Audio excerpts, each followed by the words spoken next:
El escudero de Dios, por Terry Nance, capítulo 4. La escudería del Nuevo Testamento.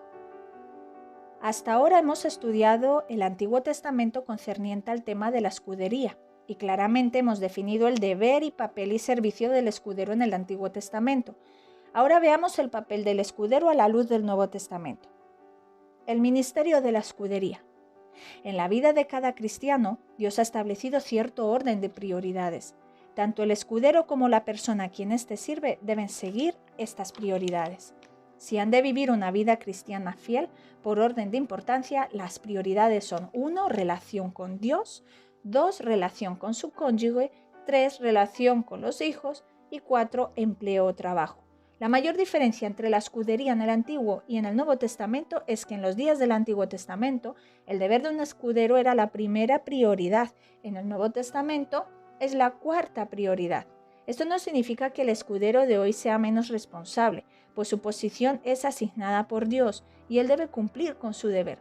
Aunque físicamente el trabajo ha cambiado, la actitud del corazón debe ser la misma.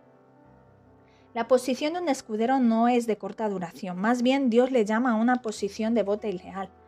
Al comparar esta posición con la de un asociado o cualquier otra posición en el ministerio, el individuo debe comprender que Dios no le ha llamado para que use la posición como peldaño para avanzar en el ministerio. Esto ha pasado muchas veces en el cuerpo de Cristo y es como una ofensa a Dios. Si la persona piensa que la única razón por la cual Dios lo tiene donde está es porque va a recibir promoción a algo más grande y mejor, entonces es triste decirlo, pero ese individuo está usando el sistema del mundo.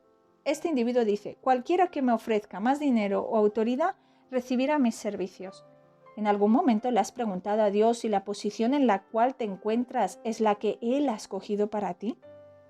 Si donde estás ahora es donde Él quiere que estés, no importa cuál sea el salario o las condiciones de trabajo, lo que verdaderamente importa es, ¿Dios te ha llamado a ese trabajo y lugar?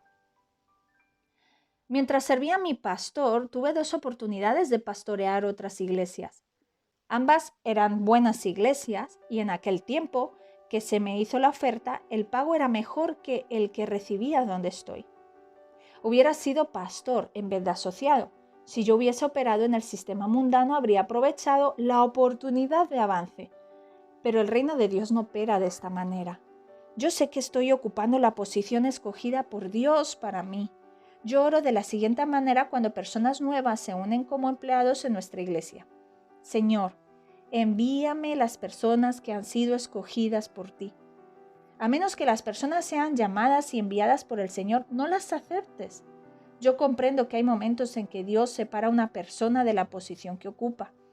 Ese momento llegará a tu vida algún día, pero cuando llegue, tú y tu pastor sabrán que es un tiempo de cambio y que la separación será la mejor para todos, en especial para el reino de Dios.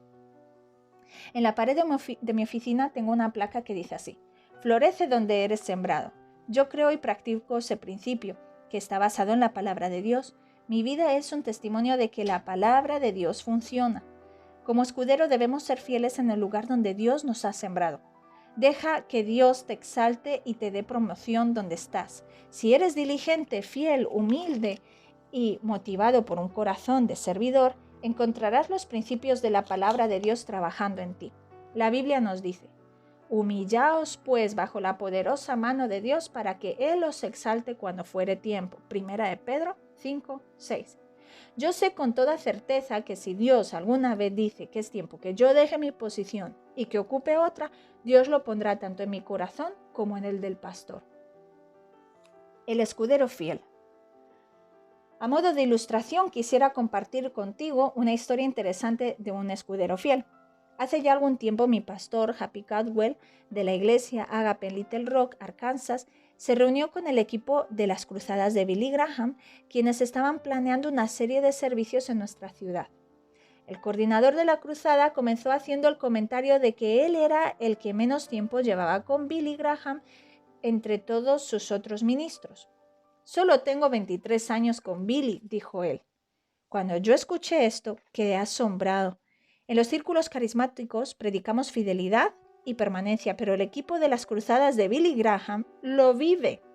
Algunos empleados y ministros están listos para darse por vencidos e ir a recibir su recompensa, si Dios no les da algo nuevo y mejor cada año. Tenemos que comenzar a ver nuestra posición como una que ha sido establecida por Dios. Debemos estar dispuestos a permanecer en ella por el resto de nuestra vida si es lo que Dios quiere. Recientemente me postré delante de Dios y oré diciendo: Señor, si es tu deseo que yo me quede con como escudero de mi pastor y que sirva a este ministerio en esta capacidad por el resto de mi vida, entonces que se haga tu voluntad. Amigo, no es divertido estar fuera de la voluntad de Dios. Nosotros en la iglesia no tenemos tiempo para operar fuera de la voluntad de Dios y el plan de nuestro Padre Celestial. Si eres un asociado o un empleado en el ministerio, quiero animarte a que te mantengas fiel, no importa la presión que estés enfrentando.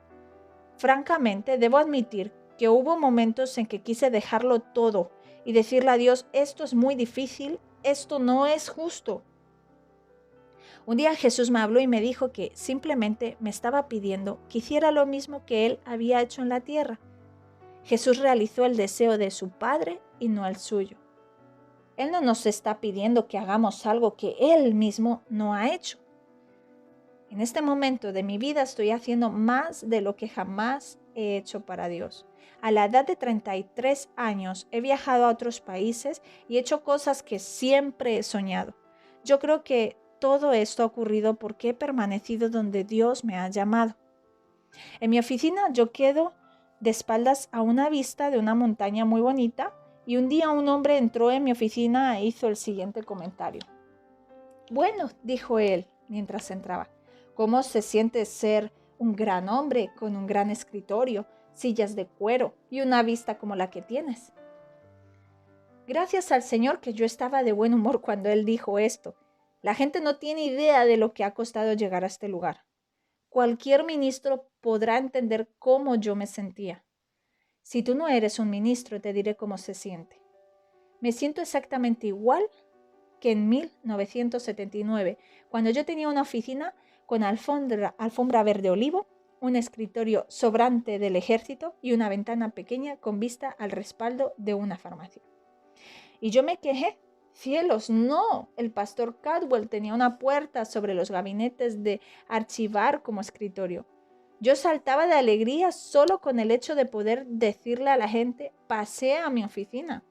Era fea, pero era mi oficina, la primera que yo había tenido. Yo la había dado a luz en el espíritu mientras oraba y estaba contento y orgulloso de ella. El Espíritu de Dios te puede estar ministrando ahora porque tú estás a punto de darte por vencido en tu ministerio. Por favor, no lo hagas. Lee la palabra y comienza a regocijarte con lo que fuiste bendecido, por tu futuro en las manos de Dios. Recuerda, David le fue fiel a Saúl y mira cómo Dios lo exaltó. Un día entré a mi oficina sintiéndome como si todo el mundo estuviera contra mí. Estaba desanimado, me sentía abandonado, parecía como que lo único que me faltaba era que Dios cayera sobre mí. En ese momento miré mi Biblia que estaba sobre el escritorio y grité a Dios diciendo: ¡necesito ayuda! Cogí la Biblia y se abrió en Efesios 5. Yo sé que Dios me dirigió a ese capítulo. Comencé a leer y entonces llegué hasta Efesios 5 del 17 al 19.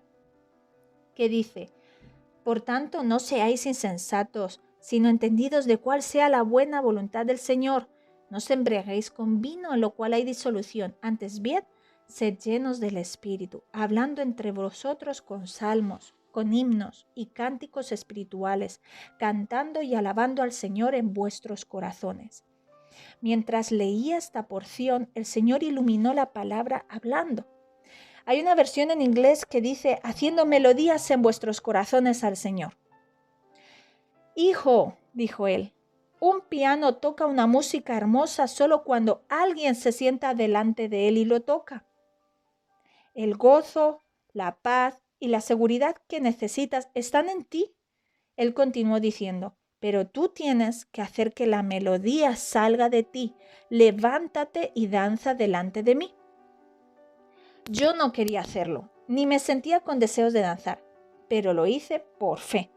Cerré la puerta de mi oficina y comencé a saltar y brincar con gozo, alabando a Dios. Mientras lo hacía, la unción cayó sobre mí y rompió la opresión. Si te encuentras bajo un espíritu de opresión, entonces, antes de continuar leyendo este capítulo, levántate y comienza a regocijarte. Eres libre en el nombre de Jesús. Esta es la voluntad de Dios para ti ahora mismo. Ahora, ¿qué sucede con nuestra relación personal con nuestro oficial? En 2 Corintios 5:16, el apóstol Pablo dice: de manera que nosotros de aquí en adelante a nadie conocemos según la carne. Tú fuiste llamado al ministerio para servir a un general en el ejército de Dios como un escudero. El Antiguo Testamento sugiere una relación muy íntima entre el oficial y su escudero. Este podría ser el caso en el Nuevo Testamento, pero una relación tan íntima no es necesaria para cumplir nuestra responsabilidad de escudero con éxito. Dios no te llamó para que seas el compañero de pesca de tu líder. Yo no fui llamado a ser el mejor amigo de mi pastor. Somos amigos, pero esa no es nuestra relación principal.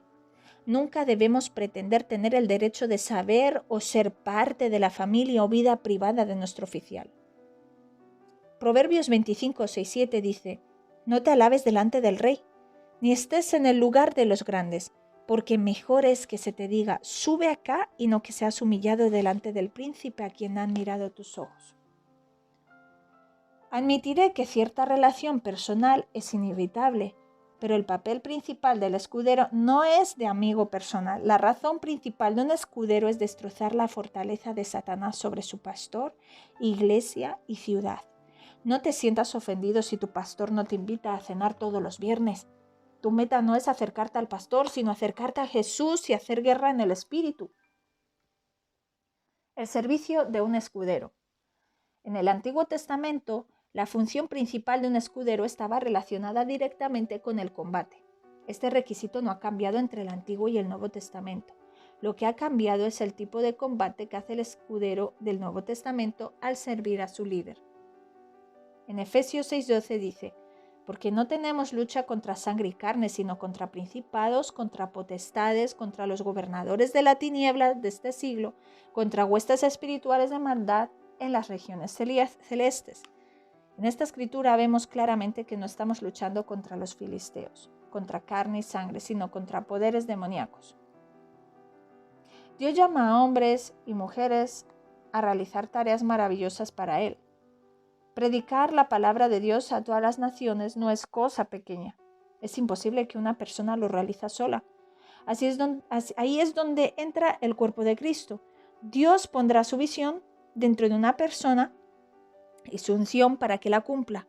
Entonces Él pondrá personas alrededor de ese individuo para que lo apoyen y trabajen con Él en el cumplimiento de esa visión.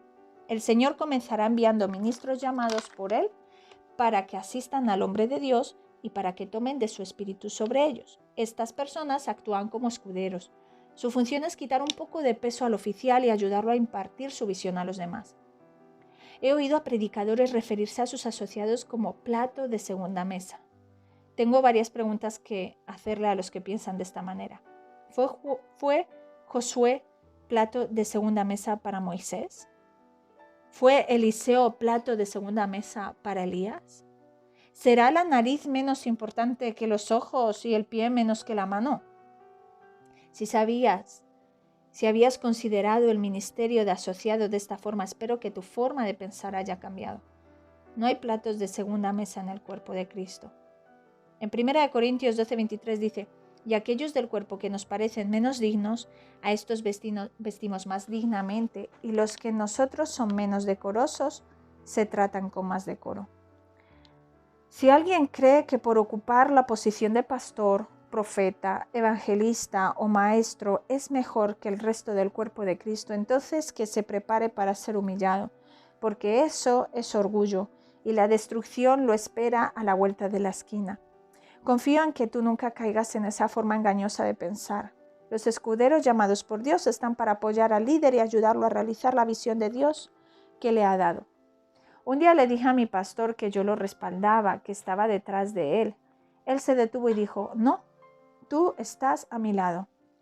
Esto no sucedió de la noche a la mañana, ninguna relación se cimienta de la noche a la mañana. Tu posición en el ministerio es importante para Dios y si eres fiel y paciente, a su debido tiempo serás exaltado.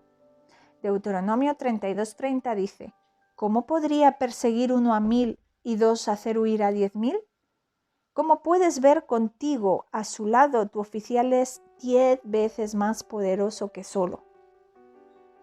Los deberes de un escudero. Podemos observar que la parte más importante entre los deberes de un escudero está en el reino espiritual. Ser escudero es tener un ministerio de oración, vigilancia e intercesión. El escudero debe demostrar su sinceridad, lealtad y valentía en el reino espiritual a través de la oración e intercesión. Todas las tareas del escudero del Antiguo Testamento se aplican en el Espíritu en el tiempo en el que vivimos. En lo que hemos aprendido del Antiguo Testamento y basados en las escrituras que hemos visto en el Nuevo Testamento, podemos identificar los deberes de un escudero en el Nuevo Testamento. Por tanto, un verdadero escudero se esfuerza por mantener sus prioridades piadosas en orden. Se resiste el querer conocer a su líder según la carne. Mantiene una actitud de humildad, con temor y temblor, con sinceridad, haciendo lo que es agradable a Cristo, no sirviendo al ojo como los que quieren agradar a los hombres. Sirve bien al líder sin esperar recompensa del hombre, pero sabiendo que un día Jesús le recompensará por sus esfuerzos y su lealtad. Ayuda a su líder en combate espiritual. Ministra a su líder fortaleza en el espíritu. Ayuda a que su líder se mantenga firme contra las acechanzas del diablo. Sabe cómo tratar las fuerzas espirituales. Aunque la palabra escudero no es usada en el Nuevo Testamento, a través de las Escrituras podemos ver que la actitud y el espíritu de un escudero se encuentran entre las páginas del Nuevo Pacto. Aquí encontrarás algunas referencias para que descubras y estudies por ti mismo la actitud y el carácter apropiado de un escudero en el Nuevo Testamento. Mateo 18, del 1 al 4, Juan 15, verso 13, Efesios 6, del 5 al 6, Filipenses 2, 3 y 9, Primera de Tesalonicenses 5, 12 y 13, Primera de Pedro 2, verso 20 y capítulo 5, verso 5.